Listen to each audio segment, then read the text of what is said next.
Jay-Z. We call each other Sean. Okay. Yeah. Nobody else could call me Sean. He's the only person who's Sean approved. There's not a single person that outside of family. That should be outside of my mother. Okay, that should be calling me. Yeah, they should be calling me Sean.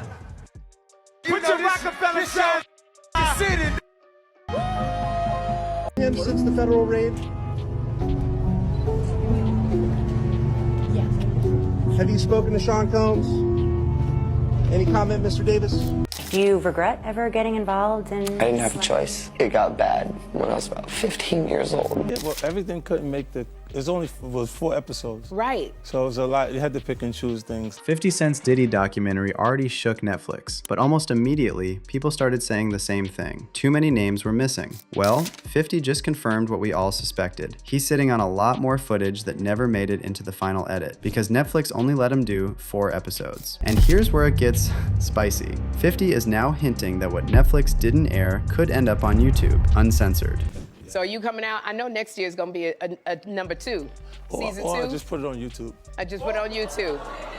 Well, we can subscribe and get it. I love it. And according to 50, as many as 15 celebrity names were left out of the documentary. So let's talk about who those names are and what 50 could expose about their connection to Diddy. Jay-Z. Alright, so the first name that popped up in everyone's mind after watching the doc was Jay-Z. Not only because of his past friendship with Diddy, but because 50 and Jay's feud has been going on for over 2 decades. But don't worry, 50 didn't forget about Jay. Instead, he's allegedly preparing something special just for him. In fact, 50 recently hinted on IG that he's not letting Jay off the hook, and he shared this photo and wrote in the caption, "Please stop sending me stuff like this. I'm not gonna post it." Now, when it comes to Jay-Z and Diddy's connection, there's honestly so much tea, it could fill an entire series all on its own. Hits. And this is extended family. You've been there with me through my ups and downs. Whenever I get in trouble, this is the one I call. It's my strategist right here. This is my brother. It's B.I.G's brother. Yes, sir. It's Brooklyn's own Brooklyn! Any kind of competition, did you feel the need to out-party him in any way, seeing as you're 2 of the kind of leading lights? Yeah, Puff throws the best parties ever. There's no competing with him, but I got him this time. He was actually at my party. He practically emceed my party. Wow. Yeah, he had a cordless mic and he was just running around and saying, "Take that, take that." Kim Porter. Next up, we have Diddy's late ex, Kim Porter, who passed away in 2018, supposedly of pneumonia. However, there are a lot of people who never bought the official story, and they're now begging 50 to make a documentary dedicated solely to Kim and the suspicious circumstances surrounding her death. A shocked and devastated Diddy spotted at the home where his ex suddenly and mysteriously died. Her good friend Kimora Lee Simmons appearing inconsolable at the house, 47-year-old Porter's body found after a desperate call to 911. EMS 14, respond with engine 76 on scene of the cardiac arrest. They're alleging that the night before Kim Porter passed, that she group texted some close friends saying that he got me, and that Kim also insinuated in that text that she felt like she had been poisoned. It's an incident that him and Kim had when she took the corkscrew when they were fighting, you know, and ripped his whole wrist up. That's what helped Puff, that's how Puff got on, you understand, those painkillers. Because Kim wasn't taking it from him. Is it true that Diddy broke her nose? Bust her nose, man. You know, but it was all, you know, insecurities. Anytime a man would go out his way to wiretap someone's phone or put taps in their homes just to monitor their conversation, that's a sign of insanity. Shakir Stewart. Now, speaking of suspicious deaths, we can't forget about Shakir Stewart, a former Def Jam executive who briefly dated Kim Porter before he was found dead in his Atlanta home with a next to him. The official verdict? Self-inflicted. But here's where it gets sketchy. Shortly before Shakir passed, he was involved in a physical altercation with Diddy, and Shakir's mother later confirmed in an interview with Rolling Stone that Diddy told Shakir, "I'm going to kill you." The Royal Council says they killed Shakir Stewart, and they did. The tweet says apparently Kim Porter had a thing with Shakir Stewart. That's when Diddy lured her to that yacht party where he beat her and broke her nose and called the surgeon to fix it. He put Kim in a gold casket casket. Then had security, 24-hour security at the funeral home, so nobody would go in there and touch the casket or take Kim out of there. Chris Lighty. But sadly, Shakir isn't the only man from Diddy's orbit whose death was ruled as self-inflicted, despite the suspicious circumstances and public threats. Talent manager and producer Chris Lighty, who was a close friend of 50 Cent, was found dead on August 30th, 2012, outside his apartment in South Riverdale, Bronx. He had a gunshot wound to the head, and again, it was ruled that he took his own life. But that story never sat right with 50 Cent, and he even hired a private investigator to look into Chris's death. In fact, a lot of people now believe 50's hatred for Diddy didn't start over a woman, but over what happened to Chris Lighty.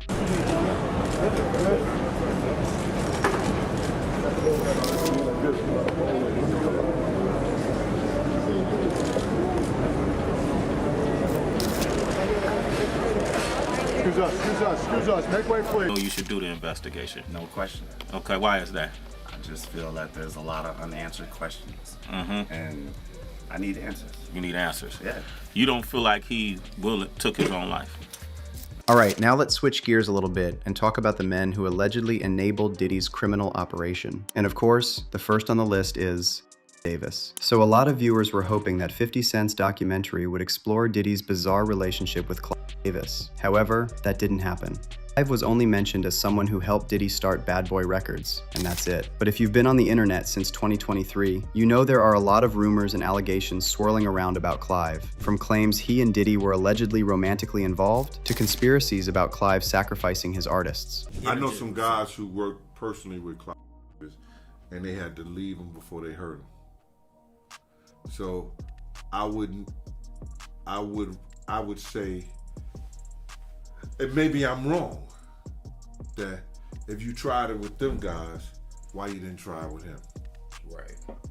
But most likely. And he never left Clive. Clive recently made a confession of fiddling with the bad boys. I opened myself up to the possibility that I could have a relationship with a man. Ron Burkle. All right, so here's a name most people never heard in connection to Diddy, and that's not by accident. Powerful figures like Clive Davis and Ron Burkle are often described online as puppet masters, who allegedly enabled Diddy's behavior and benefited from his rise, while at the same time staying far removed from the fallout. These are the kind of people that never seem to face the same level of scrutiny or accountability as your regular celebrities. So who is Ron Burkle? Well, for starters, he's Jeffrey Epstein's former friend, and his name was found in both Epstein's Black Book and on Epstein's private jet log. But here's something even more disturbing. Rob Burkle is also reportedly the godfather of Diddy's children. Let that sink in. Diddy picked Epstein's buddy as the godfather to his kids. Burkle was also Michael Jackson's business advisor at one point, and after MJ passed, Burkle bought the Neverland Ranch. Now as for Diddy and Burkle, they actually go way back, and back in 2003, Burkle helped Diddy launch his clothing company Sean John and invested a whopping $100 million.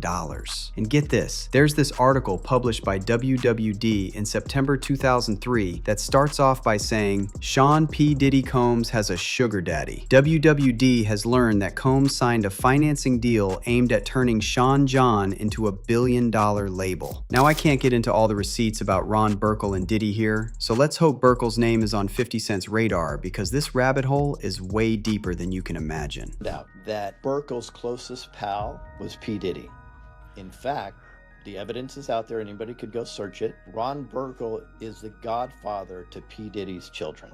Oh my God. He also invested $100 million in Diddy's company, Sean John. My opinion is this could be getting information on celebrities and people of wealth and power so they can be compromised and controlled.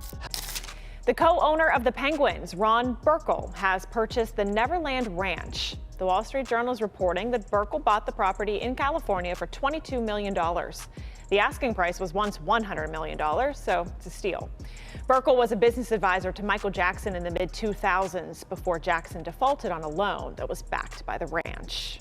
Alright, now let's move on to someone who's been very vocal about his loyalty to Diddy, Stevie J. A lot of people were surprised that 50 Cent's doc didn't mention Stevie J, because Stevie was the first celeb to publicly defend Diddy after Homeland Security raided Diddy's properties back in March 2024. In fact, Stevie claimed he was at Diddy's Miami house when the feds stormed it. And even after all those lawsuits, the video evidence, and the guilty verdict, Stevie J is still sticking by his man. So now a lot of people are speculating that the reason why Stevie is going so hard for Diddy is because he knows there are some FO tapes out there with his name on them. And if anyone can get a hold of these rumored tapes, you know it's 50 Cent. Got the fire! We got the fire! We got the fire! We got the fire! You and your feelings about Daphne, is she with gang them? Or is it that you sucking little rod? However it go, I want you to fade. Fuck that. Since it's entertainment, let me beat the out of you on TV or something. Don't duck that. I'm calling you out. What you want to do, Curtis? Curtis! J-Lo. Okay, so J-Lo has been very quiet ever since Cassie dropped her lawsuit. However, that doesn't mean we forgot about that Club New York incident. Now listen, I'm not accusing J-Lo of anything. However, the woman who was shot in the face that night, Natanya Robinson, has publicly stated that she believes J-Lo should be held accountable too, because she allegedly helped Diddy sneak a gun into the club. And I think it's important for me to say I'm a healthy woman. I live a simple, quiet, risk-averse life. So if I should meet with an untimely demise, it would require and be worthy of deep investigation. I understand the peril of what I am exposing my life to. But here's the thing, even if J-Lo's completely innocent in that Club New York case, a lot of people have been side-eyeing her because she claims she ran away from Diddy and never looked back after that incident. And yet, there's a ton of evidence showing she and Diddy actually remained close for years, right up until Cassie's lawsuit went public. And at the very least, people feel J-Lo could have shown some public support for Cassie and other alleged victims. Instead, she stayed completely silent, and that silence is why fans are convinced she knows more than she's willing to say. As far as that whole situation, you know, we know what happened, and we hope, you know, that it all turns out the way it's supposed to. You had to be disturbed by a report in the New York paper yesterday. Yeah. It said an eyewitness along 8th Avenue as your car drove by saw a female hand throwing a gun out of the car. Ridiculous. I don't even You're the only address female it. in the car. You don't want to talk about Ridiculous. it? You very confident that Puffy will be found innocent in this trial? Yes, I will. You going to testify? If they need me. But you haven't been asked I yet. haven't been asked yet. So. French Montana. Alright, so we've all seen that video of French sitting at Diddy's table, shirtless and baby oiled up, while Diddy serenades him with the happy birthday song. But this is just one of many weird interactions between French and Diddy. And it was actually 50 Cent who leaked a lot of this stuff back when he was feuding with French. He even leaked this photo of Diddy and French on a boat in Miami, seemingly spooning while partying with friends. 50 shared this pic on his IG and wrote in the caption, "What in the world is going on in this picture, man? Something's not right." But 50 didn't stop there. After he posted this photo of himself in a boxing stance, a troll in the comments said, "You should F French Montana." And that's when 50 fired back saying, "What the F you just say? I ain't with all that crazy-ish. What the F? You think I'm Puffy?" So yeah, it sounds like 50 knows a lot more than we do about Diddy's relationship with French. And since 50 never gets over his grudges, French better lay low, because one wrong comment could set off 50 to expose everything. Jakes.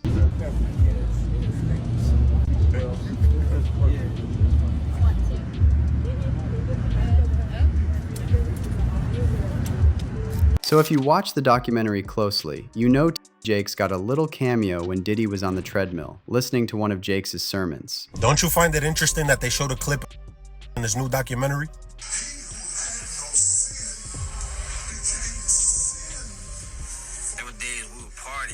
Let's go back to the interview where Cat Williams talks exactly about this. It don't matter if you Diddy or whoever you is. All lies will be. Is it just a coincidence that he mentioned both of them? This definitely didn't feel accidental. Feels like 50 Cent snuck that in on purpose, and maybe he was dropping a tiny hint of what else he might expose later. Because if you've been following the whole Diddy/T saga from the jump, you know this rabbit hole goes deep, deep, deep. But maybe 50 is saving the rest for a future project, because if he laid it all out about T. Jakes in this Netflix doc, it would probably be way too much for the world to swallow. I would have been swallowed up? Have you ever been swallowed up? Have you gone through a time of swallowing where everything was overwhelming and you... Farnsworth Bentley. Now this is a name the younger fans might not even recognize. But if you were around in the early 2000s, you know Farnsworth has got to have all kinds of wild stories to spill about Diddy. But the real question is, would Farnsworth even be willing to talk? Because after he dealt with Diddy, he literally ran away from the industry, got married, changed his whole vibe, and these days he seems completely uninterested in the celebrity world. But who knows? Even if Farnsworth isn't ready to spill, you never know, 50 Cent might still get his side of the story. Hello. Hey. What up? I went to sleep. When I woke up, the whole house was clean, just like I asked for it to be. But I got a note right here from Babs. She broke out and went to Brooklyn. It's taking you entirely too long to tell this story. This is your problem, man. Good luck to you. When I get there, everything better be on point.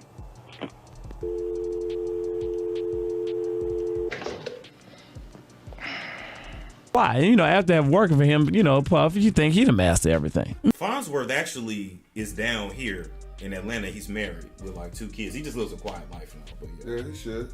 Yeah, he should. He ain't say nothing about me either, cause he know I know his business. You know his business. I know his business.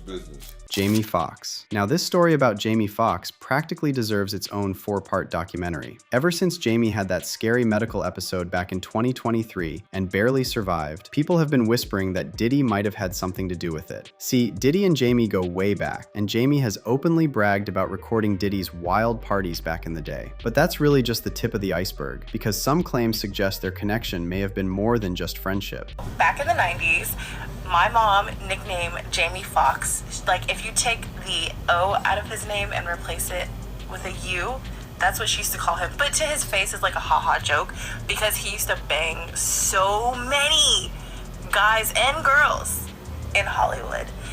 And he used to have these things called butt-naked basketball games. Jamie Foxx speaking out today after an altercation inside of a restaurant. This happened last night at Mr. Chow. A spokesperson for the actor says someone at another table threw a glass at Foxx during his birthday dinner. I would show up to the party in my little town car. That's town, you know. I grab my town car so I could skirt. Puff the SUVs and the Bentleys, the whole night. He get out. I get out too with a camera. Jamie Foxx states in the special that Diddy was responsible for what happened to him, and he is the one that called the FBI on him. Hey, Kevin, when you hosted for Diddy, did you catch any baby oil?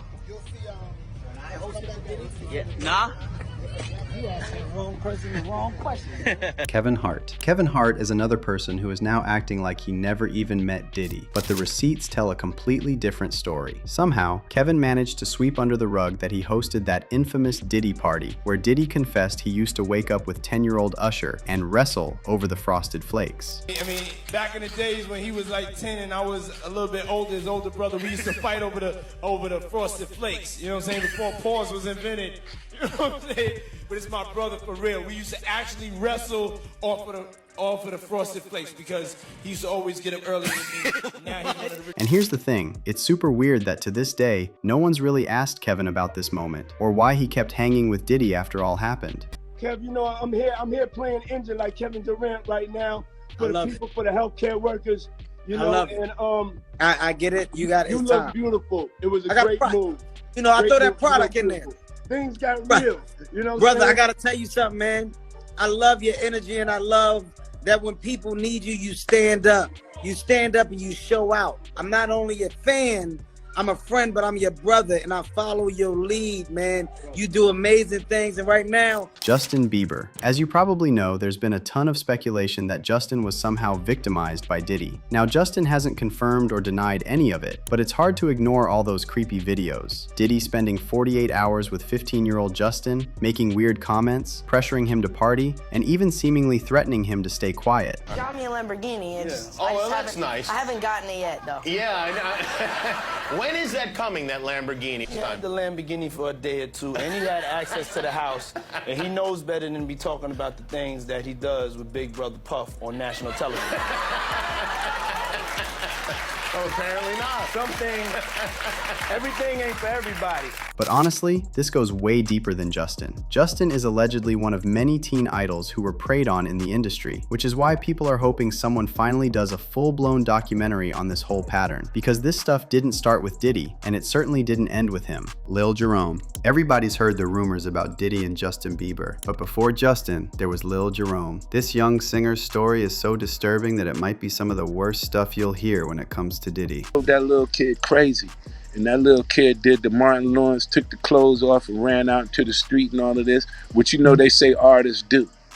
When they go through that one thing. Yeah, man, that's how artists go crazy. Lil Jerome was reportedly signed to Bad Boy Records when he was just 9 years old. And if you remember, lawyer Tony Busby previously revealed that one of Diddy's youngest accusers is 9. This individual, who was 9 years old at the time, was taken to an audition in New York City with Bad Boy Records. But the real nightmare is what insiders say happened to Lil Jerome. People who worked at Bad Boy alleged that Diddy did something so depraved to Lil Jerome that it drove him crazy, literally. Mark Curry recently admitted that everyone was aware that something terrible happened to Lil Jerome because they witnessed him running out of Diddy's studio screaming. And according to Mark, Jerome didn't just have a regular nervous breakdown. He allegedly ran out of the studio with no clothes on and speaking in tongues. Alright y'all, that's enough for today. But I want to hear from you now. Did I miss anyone important that should have been on the list? Who would you like to see 50 Cent tackle next in a full documentary? Drop your thoughts in the comments, and I'll catch you in the next video.